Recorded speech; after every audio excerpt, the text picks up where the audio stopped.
I'm Matt with Premier Trust Lending, and I'm here to ask Jan with Sellstate a few questions that buyers might want to think about when starting the home buying process. So, Jan, you have been in the game a while. You're an experienced, grizzled veteran in the real estate business.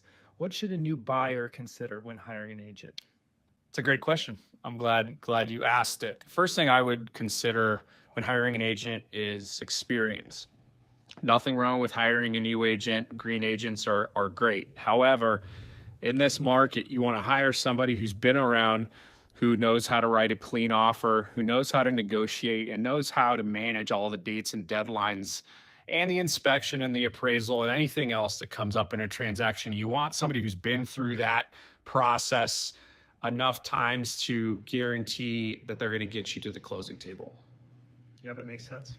So, if you are considering buying, is now a good time to buy, or when is a good time to buy? Yeah, I get that's the question I get asked all the time. People always ask me, when's a good time to buy? My answer is always yesterday. And the reason for that is that interest rates will always fluctuate. They're going to go up, they're going to go down. You know this better than anybody else.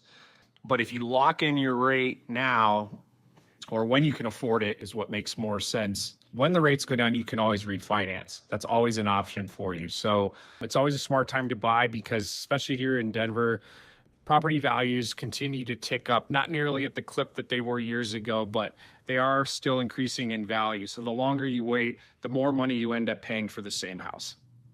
That makes sense. So I would assume that, is buying smarter than renting? 100%. Yeah, 100%. I mean, if you can afford it financially, it makes more sense for you. I always tell my clients, you don't want to be house poor, so you don't want to stretch yourself too thin. So as long as you got decent credit, as long as you have a down payment, and which doesn't even have to be large, or Matt has all that information for you. And as long as you have steady income, and if it makes sense for you, I always say it's definitely smarter to buy than it is to rent.